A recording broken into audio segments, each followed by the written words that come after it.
So there's sort of three things that we always like to tell parents to do. And and they sort of sound like tried and true advice, but they really are. First off, it's just important that you talk with your kids and have an open dialogue. And the internet is very much like any other place that your kids go. And it's important that they know that it's something that they can talk about and that they should talk about with their parents. The second thing that we like to tell people is whatever sites your kids go on that have passwords, make sure that you know what the passwords are. This is particularly important if there's ever a worst case incident or something like that happens, because the first place that you or the police start to look is on the sites themselves. And while it's often possible to call the site to try to subpoena things, when something's just happened, you certainly don't want to be doing that. You want to be getting the information that you need to get. And the third thing we tell people is that it's really important to look at the tools that are out there and use them effectively. Our company offers one called SocialShield. There are other ones out there, but it's a very challenging time for parents right now. The way things have changed, and even just the last 2 or 3 years, means that it's very difficult to even know what to look for, to know how to find things. And there really are companies like ours that have tools out there to help parents. And it's important to use them, because otherwise it's tough to know what your kids are doing and whether or not you should be concerned and how to really interact with them. We're going to get into those tools in a minute, but I wanted to ask you, just on the topic of, having that conversation with your children. There's a varying number of ages that people suggest that these conversations should happen. What do you suggest? When should parents sit down with their kids and have these chats? Sure. Our recommendation is the sooner the better. As soon as your kids start to go online and show interest in this, it's important to really sit down and explain to kids that this is a public place, that this is where you can interact with people. And while it may seem very harmless because you're in your home and the computer's just call it a 12 by 15 screen and you're looking at someone, or you may not even see the person, it is actually a very difficult and challenging and public environment. And really explain to kids what it means to go online, what it means about them, what their interactions will do, and make them aware of this. And really from day one to start the dialogue is what we recommend. When you talk about tools, there's all kinds of them out there, and I think the more we hear about sort of some of the terrible stories you hear about in the media, the more some parents look to limit what their kids have access to. What kind of tools do you suggest actually do work? Sure. So our experience is very much the same, that there are a lot of tools out there that actually seek to block what the kids can do, that might block social network sites or might block pornography. And one of the challenges that we see with blocking sites, especially around social networks, is that social networks like Facebook have really become part of our world. Just like going to the mall or growing up and riding your bike, there are certainly risks attached to them, and often significant risks. But people need to learn how to use these technologies because they're not going away. They're critical to both personal and professional development. Everyone in our company is a huge fan of these sites, and they do really amazing things.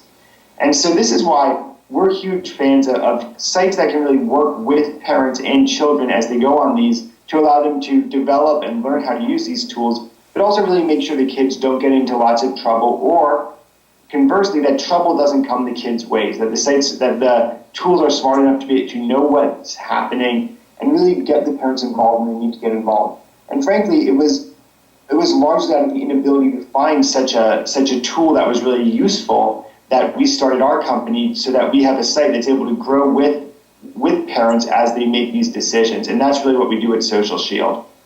It's interesting because oftentimes there's such a huge disconnect, a huge chasm between what a parent understands about the internet and what's going on online and what their children do, because they seem to know from a younger age what's going on online, whereas the parents are maybe a little bit behind.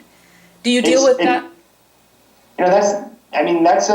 That's very true, especially today.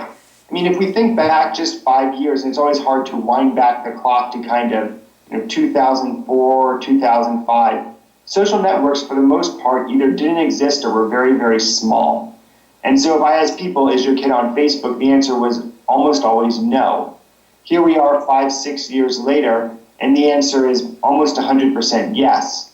Well, for parents, that just creates a huge problem, because no parent with a child on a social network grew up on a social network, and so there are experiences as a parent that we understand, We understand what it's like to be bullied on a school ground or see someone be bullied. We understand what it's like to ride the school bus. We understand what it's like to hang out at the mall. These are all things that we experienced, and we have some ideas of what it is. What it's like to go online and be part of a social network and communicate is not really in our understanding. It's not clear what do you look for, what do you want to talk to your kid about, what is responsible versus irresponsible. And that's really why we feel it's important, especially with these new areas, to use tools that can really help you. I mean, for example, in SocialShield, some of the stuff that we're able to do is on sites like Facebook, MySpace, Twitter, and FormSpring, across the major sites, we can tell parents if something comes up that they need to know about. For example, if we see that one of the most dangerous things we can see is the expression WMRL on one of these sites. Now, most people don't know what that means, but that's short for want to meet in real life, which is obviously very scary. It means someone who your child hasn't otherwise interacted with, has made contact online, and now wants to meet in real life. Obviously very scary, and yet many people wouldn't really know what this means. And so it's the ability to find that quickly and get the parents involved that we see as just hugely important. And just another example, most kids will have about 100 friends or so. It's very difficult to go through that list of 100 people and know, well, who are the people I should talk to my kid about, because I can't really talk about all 100. Are there a few people in here that I'm not sure about? But they all kind of look the same when you look at them. We have great technology, works incredibly well. We've got patents we filed on it that's able to go through that list of 100 people and pull out the 2, 3, 4 people who you really need to focus on and ask your kid about. We've got great stories of finding just random, 30-year-olds reaching out to 13-year-olds. And while this obviously isn't great, the fact that we're able to intervene before anything happens is something that we're pretty proud of.